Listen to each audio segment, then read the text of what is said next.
Palestine का कार्यक्रम बना तो मैं सीधा पैलेस्टाइन गया। तो वहाँ पर जाते समय लॉजिस्टिक प्रॉब्लम था, मुझे हेलीकॉप्टर की ज़रूरत थी। मैं जॉर्डन से जाने वाला था, तो जॉर्डन के किंग जो मोहम्मद साहब के सीधे वारिस है, जॉर्डन के किंग मोहम्मद पैगंबर साहब के डायरेक्ट वारिस है। उनको पता चला कि मैं ऐसे ही वहाँ से पास हो रहा हूँ। उनका जी नहीं, मैं अपना कार्यक्रम बदल करके जॉर्डन वापस आऊँगा, आप मेरे यहाँ आइए, हम बैठेंगे और आपको हेलीकॉप्टर आपके देश से लाने की जरूरत है, मेरे हेलीकॉप्टर में जाएंगे और पूरी यात्रा में मेरी व्यवस्था रहेगी। जॉर्डन के किंग एक ऐसा प्रधानमंत्री जो कुछ दिन पहले इजराइल जाके आया हुआ है। इतना ही नहीं, मैं जॉर्डन के किंग का हेलीकॉप्टर में जब जा रहा था पैलेस्टाइन, तो इजराइल के 6 विमान उनके एयरफोर्स के, वो उसको एस्कॉर्ट कर रहे थे। और दोस्तों, हमारा YouTube चैनल विशाल इंडिया पे मैं हूं आपका दोस्त अमर। दोस्तों, आज जो मैं वीडियो लेके आया हूं, वीडियो जो है भारतीय राजनीति से ही संबंधित है, जियो पॉलिटिकल एंगल से ही इस वीडियो को जो है देखा जाता है। आदरणीय नरेंद्र मोदी जी, वो मोदी जी जो पॉलिटिकल का एक रीढ़ माने जाते हैं, खास करके वर्तमान समय में, चाहे वो देश की राजनीति हो, विदेश की राजनीति हो, इंटरनेशनल रिलेशन की बात हो, हर जगह मोदी जी मोदी जी मोदी जी। और मोदी जी भारतीयों को कम याद आते हैं और अभी के समय में पाकिस्तानी को ज़्यादा याद आते हैं। उसका रीजन भी है दोस्तों, जितने भी जज्बाए कौम थी पाकिस्तानी, वो रोटी को तरस रहे हैं, तो मोदी जी याद आते हैं कि मोदी जी आइए, दोस्ती करिए, हमको बचाइए। श्रीलंका में कुछ हुआ था, मोदी जी। बांग्लादेश में हुआ, मोदी जी। ईरान में अभी इजराइल और ईरान का चल रहा है, वहाँ पे भी मोदी जी छाए हुए हैं।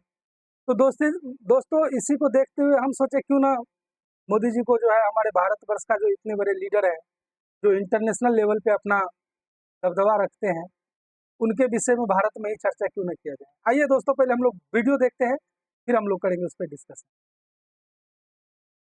हिंदुस्तान के निकट आने की, हमने विदेश विभाग ने पहले काम ऐसा किया कि दूरी बनाए रखो, क्यों तो भाई हमारी चलेगी। आज मेरी स्थिति यह है, अब देखिए एक घटना मैं बताता हूं। मैं इजराइल जा रहा था, तो सभी ये जो बुद्धिमान लोग होते हैं ना, जो इस दुनिया में बड़े हुए हैं, मुझे एडवाइस करते हैं कि साहब इजराइल जाते हैं तो पैलेस्टाइन जाना ही चाहिए। भारत में सेकुलरिज्म का अर्थ यही है कि अगर आप हनुमान जी के मंदिर गए तो शाम को इफ्तार पार्टी करनी पड़ेगी। ये ऐसी साइकी बनी हुई है जी। तो मैंने सोचा भाई मैं स्टैंड अलोन यात्रा करूंगा, इजराइल से अकेला जाऊंगा, इजराइल से वापस आऊंगा, मैं पैलेस्टाइन नहीं जाऊंगा। लेकिन मैंने ये कहा कि मैं पैलेस्टाइन भी जाऊंगा तो सीधा पैलेस्टाइन जाऊंगा और वापस आऊंगा। मैं ये क्लब करके हमारे देश के सेकुलरिज्म की जो विकृतियां हैं, मैं उसका शिकार नहीं होने वाला। और देश की आजादी के बाद मैं पहला प्रधानमंत्री था जो इजराइल गया, शान से कार्यक्रम किए, तब वापस आया। 2-3 महीने के बाद मेरा पैलेस्टाइन का कार्यक्रम बना, तो मैं सीधा पैलेस्टाइन गया। तो वहाँ पर जाते समय लॉजिस्टिक प्रॉब्लम था, मुझे हेलीकॉप्टर की ज़रूरत थी।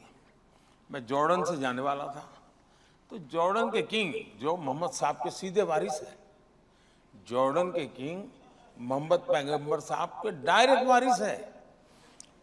उनको पता चला कि मैं ऐसे ही वहाँ से पास हो रहा हूँ। उनका जी नहीं, मैं अपना कार्यक्रम बदल करके जॉर्डन वापस आऊँगा, आप मेरे यहाँ आइए, हम बैठेंगे और आपको हेलीकॉप्टर आपके देश से लाने की जरूरत है, मेरे हेलीकॉप्टर में जाएंगे और पूरी यात्रा में मेरी व्यवस्था रहेगी। जॉर्डन के किंग एक ऐसा प्रधानमंत्री जो कुछ दिन पहले इजराइल जाके आया हुआ है। इतना ही नहीं, मैं जॉर्डन के किंग का हेलीकॉप्टर में जब जा रहा था पैलेस्टाइन, तो इजराइल के 6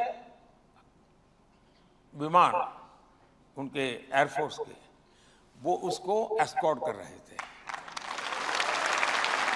और मुझे यानी जॉर्डन सम्मान दे रहा है, मुझे इजराइल सम्मान दे, और मैं जा रहा था पैलेस्टाइन, वो इजराइल को मालूम था, फिर भी वो मेरा सम्मान कर रहे थे। जब मैं मेरा कहता हूं, मैंने मोदी की बात नहीं करता हूं, मेरे देश की बात कर रहा हूं।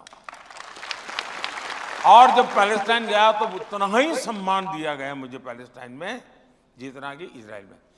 इसका मतलब ये हुआ, अब देखिए, अभी कुछ ही दिन पहले हमने चाबहार में एक बहुत बड़ा एग्रीमेंट किया है।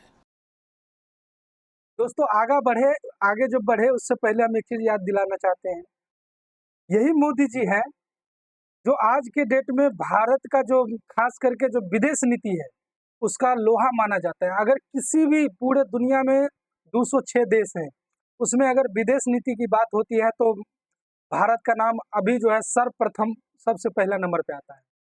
और यही मोदी जी है कि वो किस्सा बता रहे हैं कि इजराइल का जिससे इतनी बड़ी दुश्मनी है, उस देश का यात्रा था मोदी जी का, लेकिन इजराइल का एयरफोर्स का 6 विमान जो है उनको स्पॉट कर रहे थे, उनको सुरक्षा दे रहे थे। लीडर ऐसा होना चाहिए दोस्तों, लीडर अगर हो तो इसी तरह का हो, ताकि देखिए दोस्त उसका इजराइल का दुश्मनी भली जॉर्डन के साथ या किसी के भी साथ हो, लेकिन उस समय वो सम्मान जो है मोदी साहब को दे रहा था, भारतवर्ष को दे रहा था, और उन्होंने उनको सुरक्षित किया। जब भी मोदी जी जहां भी जाते हैं, वहां का जितने भी माहौल होता है वो मोदी में बन जाता है, भारत में बन जाता है। वो चीज तो देखने को हम लोग को अब मिला है। जो भारत ने पहले जो है क्या बोलता है, विश्व गुरु थे पूर्व समय में, उसका थोड़ा सा सम्मान का मतलब एहसास कराते हैं हम लोग को, आभास होता है। आशा करते हैं कि जल्दी हम लोग विश्व गुरु बने और अच्छे अच्छे काम करें दुनिया में। आइए दोस्तों वीडियो देखते हैं। ईरान के साथ, और मैं बताता हूं सेंट्रल एशिया के लिए बहुत बड़ा गेम चेंजर बनने वाला है। आपने देखा होगा कल अफगानिस्तान के तालिबान लोगों ने बहुत तारीफ की है हमारे इस निर्णय की। अमेरिका ने ईरान पर सैंक्शन लगाए हुए हैं, इजराइल और ईरान के बीच में युद्ध होते होते बच गया है। ऐसी संकट की घड़ी में भी ये दुर्भाग्य है कि वहां के राष्ट्रपति जी, वो भी मेरे अच्छे मित्र हैं, उनको हमें खोना पड़ा। और मिस्टर रईस जो जिनका अभी एक्सीडेंट में मृत्यु हुई, उनकी पत्नी भी हमारी अलीगढ़ यूनिवर्सिटी के साथ उसका बहुत अच्छा निकट संबंध है, यानी जीवन संबंध है। तो मेरे एक प्रकार से अच्छे घरेलू इन लोगों से संबंध है, तो एक अच्छे साथी को मैंने खोया, इसका दुख भी है। लेकिन उनके मृत्यु के कुछ ही समय पहले हमने चाबहार का एग्रीमेंट किया। मैं मानता हूं कि सेंट्रल एशिया में, लेकिन दुनिया ने किसी ने मेरा विरोध नहीं किया। इसका मतलब ये हुआ कि अगर आप अपने देश के हितों को ध्यान में रखते हुए काम करते हैं और दुनिया में, अच्छा मेरी एक बात साफ होती है, मेरे देश की नीतियां किसी तीसरे के संदर्भ में मैं नहीं करता हूं। मेरी अपनी देश की आवश्यकता है, मेरी देश की प्रायोरिटी है, उसी के हिसाब से चलूंगा। वैसा ही प्रॉब्लम है कोरिया और जापान का। ज्यादातर नेता जाएंगे तो कोरिया जाएंगे, जापान जाएंगे, जापान जाएंगे कोरिया जाएंगे, क्लब करते हैं। उनका कहना ये हमारा इंसल्ट है, आप अकेले क्यों हमारे साथ नहीं? मैंने कहा ठीक है मैं आता हूं। मैं कोरिया अकेला गया, बाकी 10 जगह पर जापान नहीं गया। जब जापान गया तो कोरिया नहीं गया। उनको मैसेज जाता है, हाँ ये इंसान को समझ है। तो मैं दुनिया जो खींची रहती है और बड़ी बारीकी से इन चीजों का मैं अध्ययन करता हूं। मैं घिसी पीटी एडवाइस पर चलता नहीं हूं जी, और उसका परिणाम है कि आज दुनिया में भारत की जय जयकार हो रही है। दोस्तों वीडियो लगभग समाप्त हो गई।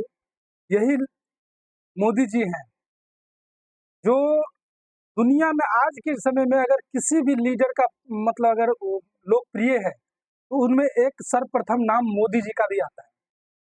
और दुनिया में जहां भी युद्ध होता है, चाहे आप एग्जाम्पल हम दिखा, अभी इजराइल और ईरान का स्थिति बहुत गड़बड़ है, वहां भी मोदी जी को ही याद किया जाता है।